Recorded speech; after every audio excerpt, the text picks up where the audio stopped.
এর আগের দিন বোধসার নরহরিকৃত বোধসার নিয়ে আলোচনা করছিলাম। আজকেও ওই বোধসার থেকে পড়বো, কিছুটা এগোবো।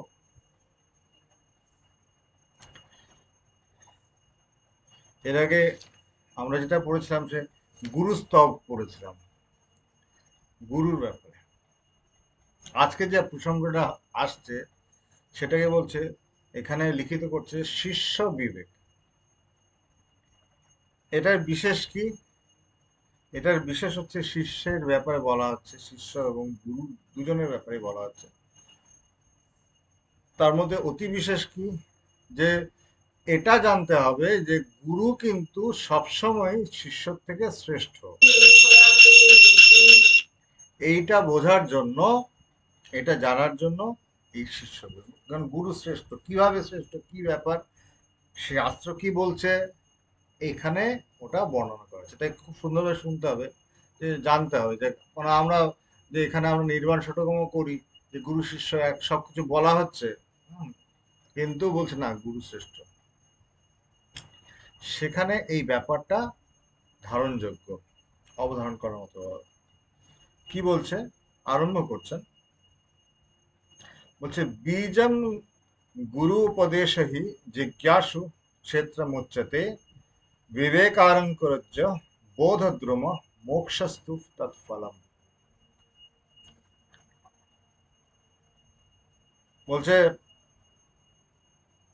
মানে এখানে খুব সুন্দরভাবে ব্যাখ্যা করে বলছে, বলছে পাছে কেউ কুতর্ক দিয়ে গুরু শিষ্যের তুল্যতা বুঝিয়ে দেয়, মানে গুরু ও শিষ্য দুজন সমানই, হ্যাঁ, শিষ্যই জ্ঞান দিয়ে যাচ্ছে, হয় দেখা যায় যে আমি আপনার শিষ্য, কিন্তু জ্ঞান দিয়ে যাচ্ছে চলেছে ননস্টপ।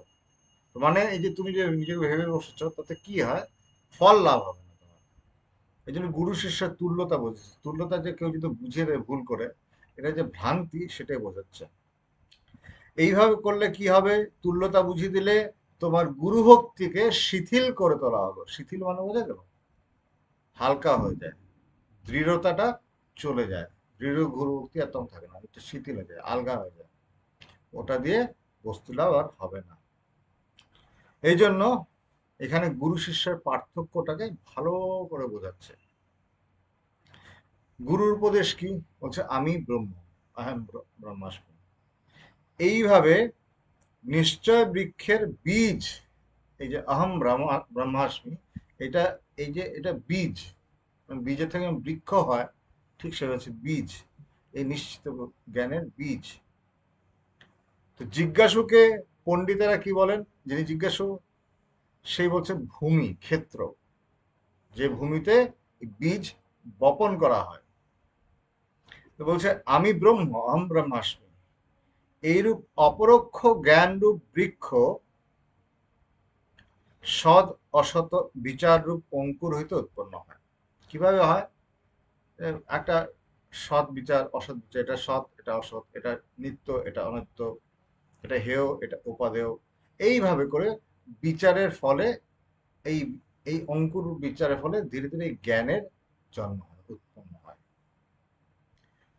তাহলে মোক্ষকে সেই জ্ঞান বৃক্ষের ফল বলতে হয়, যদিও ফল বলে হয় না কেন, ফল উৎপন্ন, ফল মানে উৎপন্ন হচ্ছে না জ্ঞান, তবু মোক্ষকে এই জ্ঞানরূপী বৃক্ষের ফল বলা হচ্ছে, একটা শব্দ বলে বোঝানো হচ্ছে।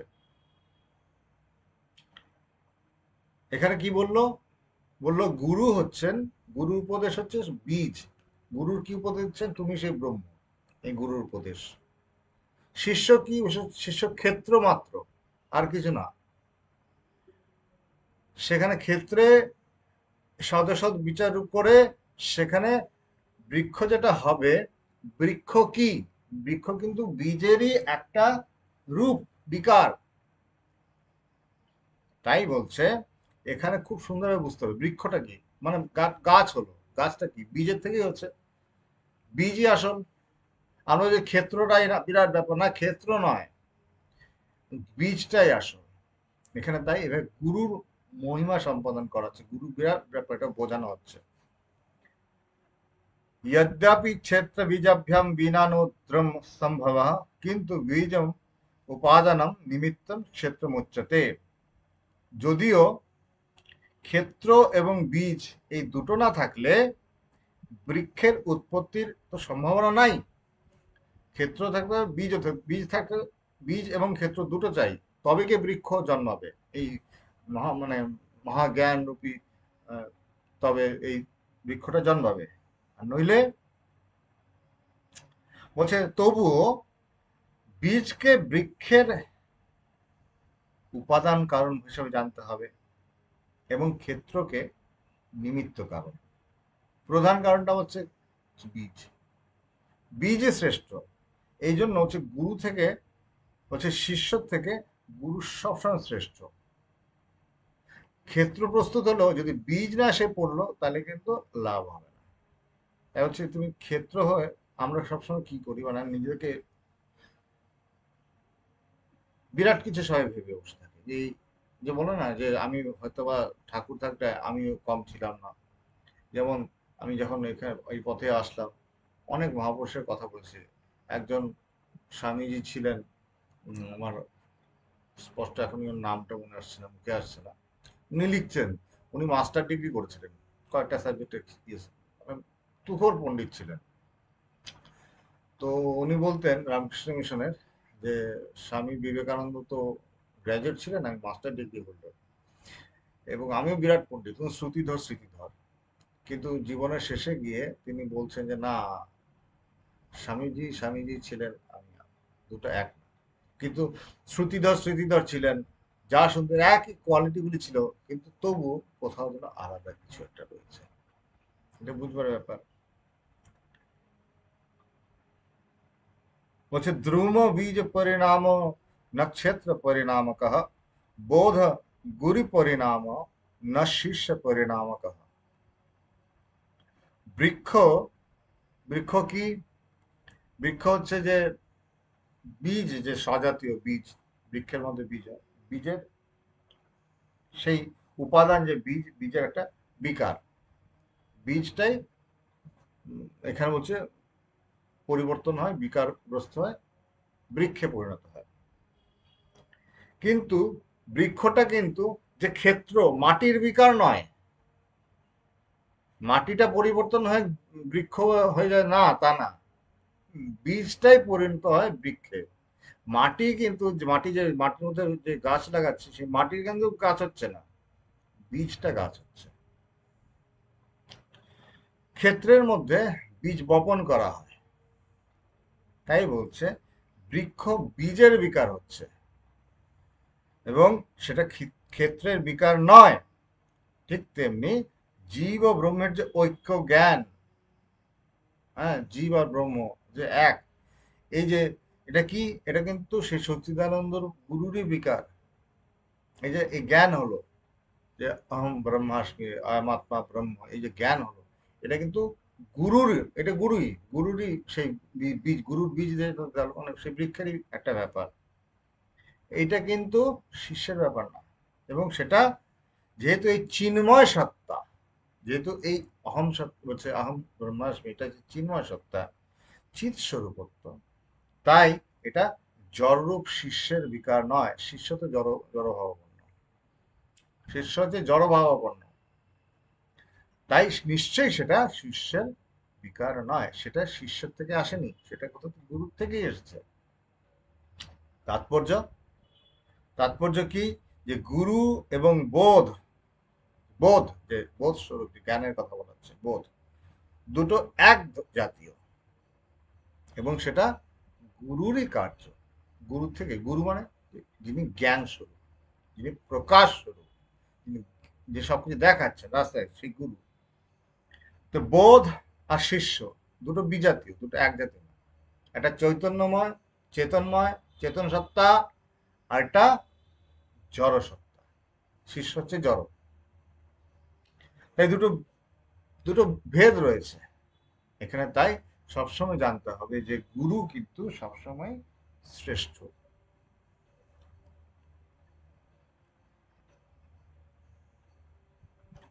শাস্ত্রের কথা কিছু শুনে রাখছি আমরা। যেমন বলছে এখানে, ধ্রুমো হি বীজ জাতীয় ক্ষেত্র জাতীয় কা নাহি, বোধই গুরু জাতীয়, শিষ্য জাতীয় নয়। বৃক্ষ যেমন বীজ জাতীয় হয়, বৃক্ষ থেকে বীজের থেকে জন্মাচ্ছে, সেই এক জাতীয়, কিন্তু সেটা কিন্তু মানে মাটির মাটির জাতিতে পড়ে না, ভূমি জাতীয় নয়।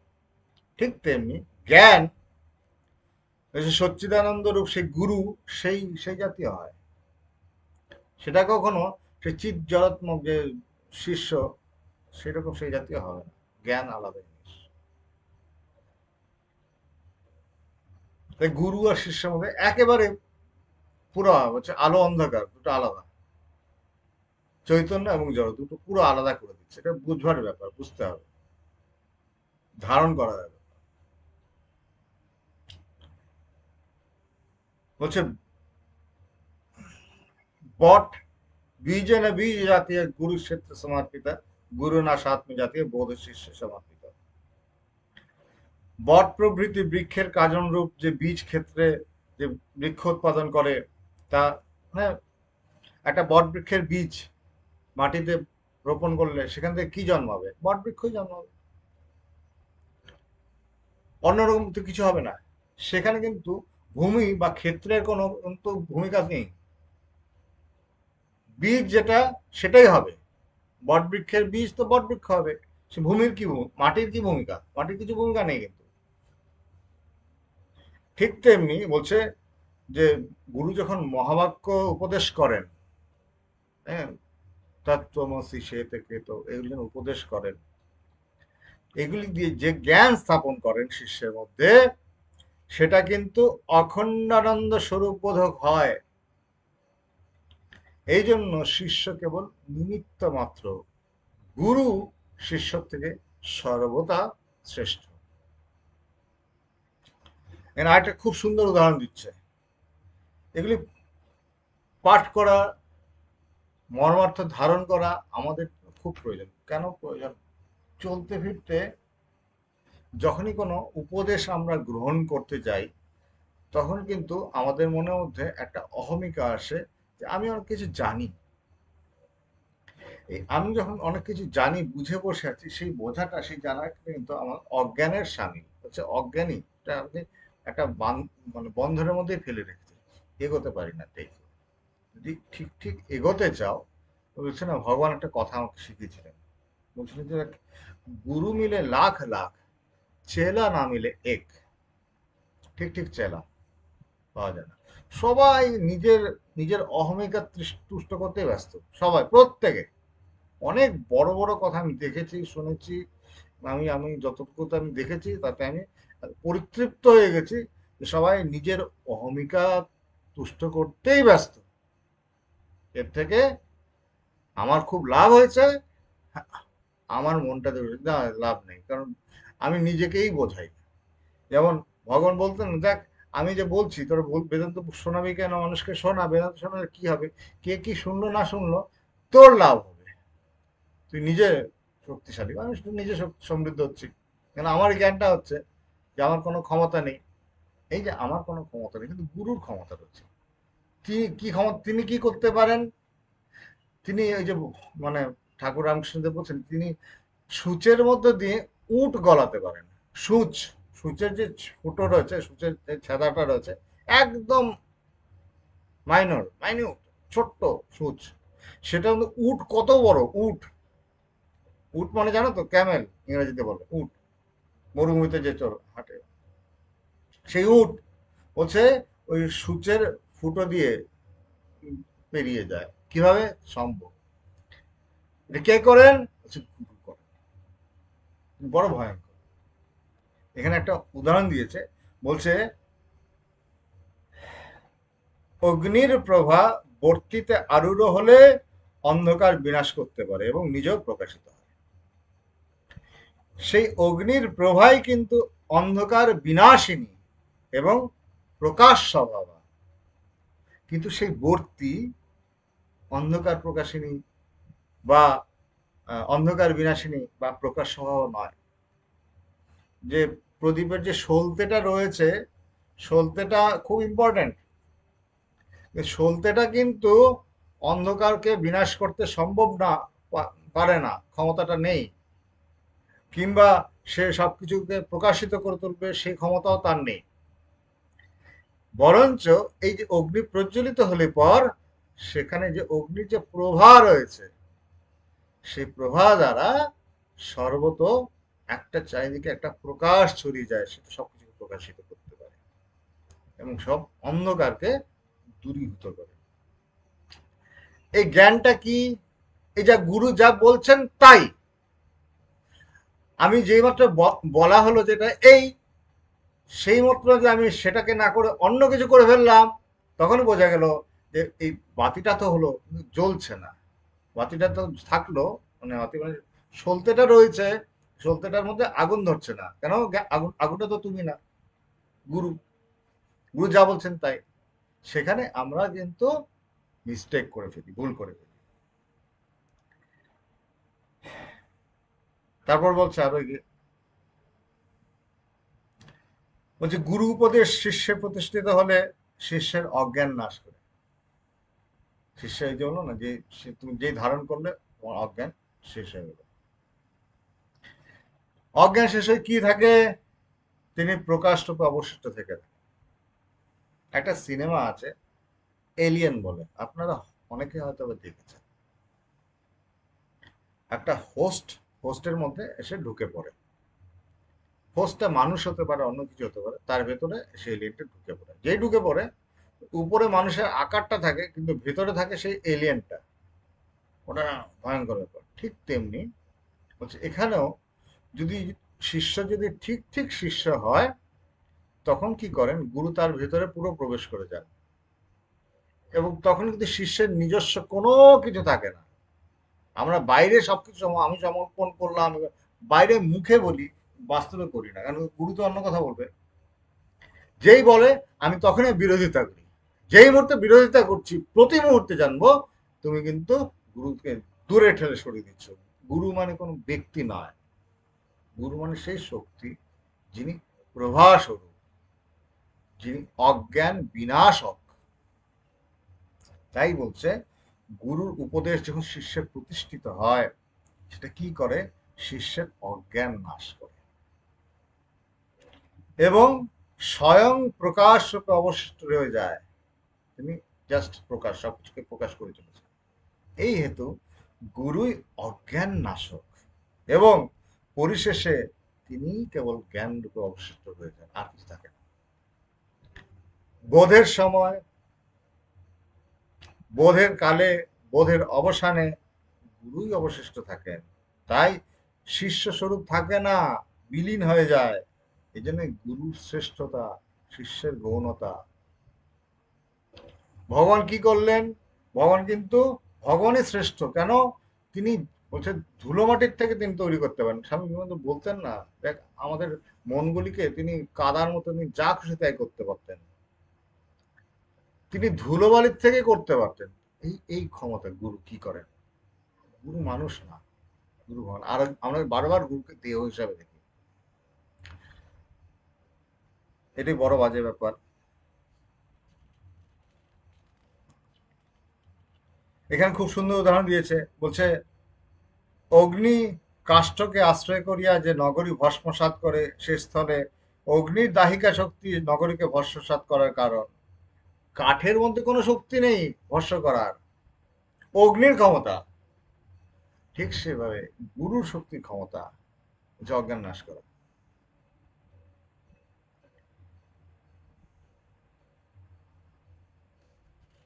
বলছে গুরু বোধ রূপ ধরে শিষ্যে প্রবেশ পূর্বক ক্ষণমধ্যে যে দ্বৈত প্রতীতির কারণ অজ্ঞান বিনাশ করেন, সেটা গুরুরই শক্তি, শিষ্যের নয়।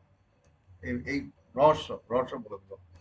গুরু প্রবেশ করেন ক্ষণমধ্যে, করতে একদম ফট করে, মানে বলছে না যে ব্রহ্মজ্ঞানের ব্যাপারে খুব সুন্দর বলছে যে মহিষের শিং, মহিষের শিংয়ের উপরে, মহিষের শিংটা কেমন? এরকম হয় ছোট্ট একটা, ওটার ওপরে একটা সর্ষের দানা রাখছে। মহিষের শিংয়ের উপরে যদি সর্ষের দানা এনে রাখি, তো কতক্ষণ থাকবে? মানে এটা স্পর্শ করতেই তো পড়ে যাবে। সর্ষের দানা এমনি দাঁড়াতে যায় না, ওটা মহিষের শিংয়ের উপর রাখলে সে কতটুকু সময় বা দাঁড়াবে? হচ্ছে ওই অতটুকু সময়ের মধ্যে কিন্তু ব্রহ্মজ্ঞান হতে পারে। ঠিক সেভাবে বলছে কিভাবে হয় ঘটনাটা, গুরু গুরু শক্তি, তিনি পারেন অজ্ঞান নাশ করতে। ওই ওই ক্ষণ মুহূর্তে তিনি সবকিছু পরিবর্তন করে দিতে পারেন। তাই গুরু কি করছেন? গুরু বোধ রূপ ধরে শিষ্যে প্রবেশ করেন, ওই জ্ঞান হিসেবে প্রবেশ করেন। কিভাবে প্রবেশ করেন? শিষ্য শ্রদ্ধা অবনত চিত্তে বসে থাকে, স্থির হয়, গুরু যা বলছেন তাই, যা বলছেন তাই।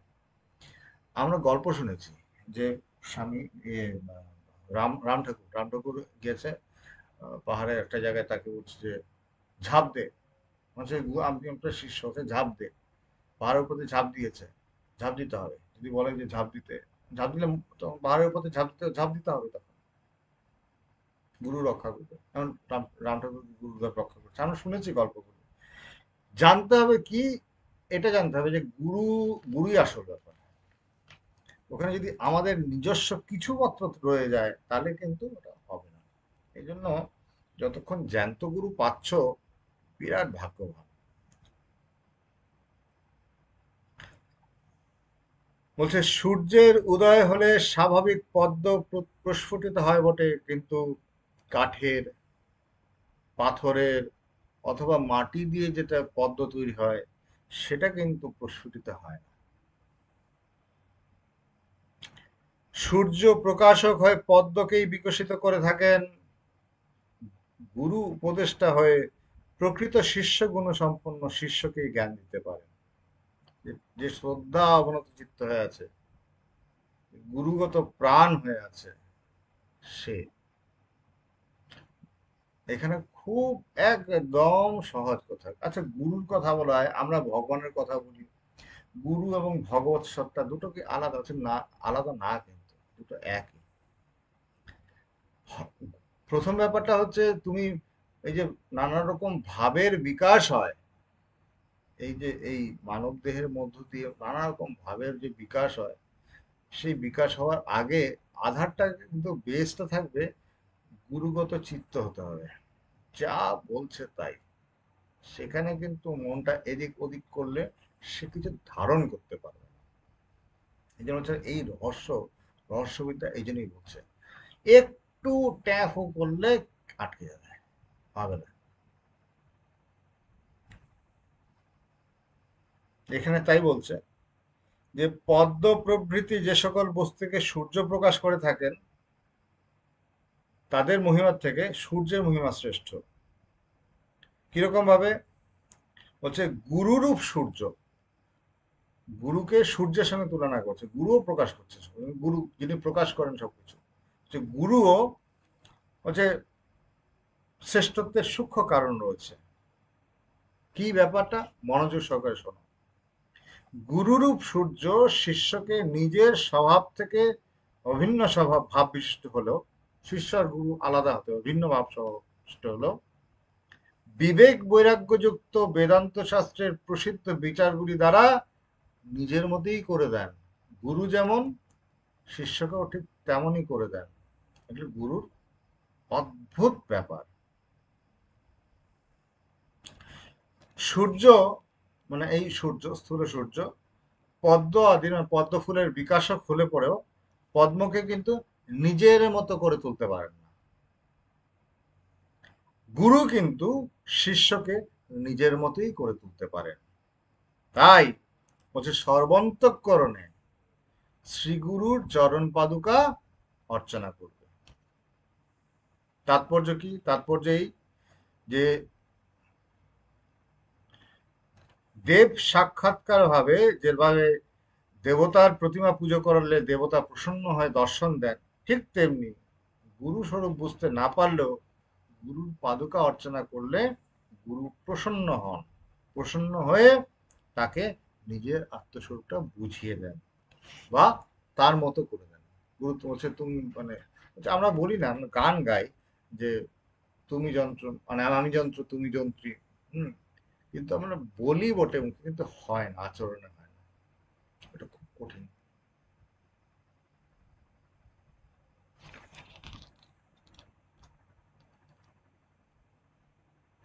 দাতা ও পাত্র বিনা দান সিদ্ধ হয় না, এটা একথা সত্য বটে। তবু পাত্র যেটা, সেটা পাত্রই। যিনি দাতা তিনি দান ক্রিয়ার মধ্যে, দান যে দেওয়া হচ্ছে, দাতা তিনি প্রধান, গুরু তাই।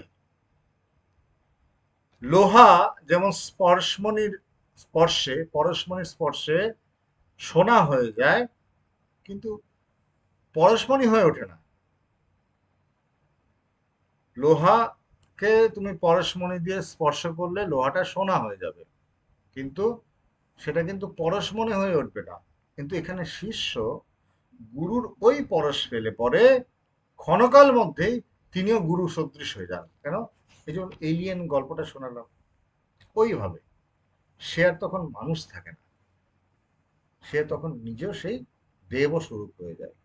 এই হচ্ছে এই রহস্য। যা বলা হচ্ছে তাই, একটা ছোট্ট কথা, একটা সিম্পল কথা, যা বলা হচ্ছে তাই, একটু এদিক ওদিক না।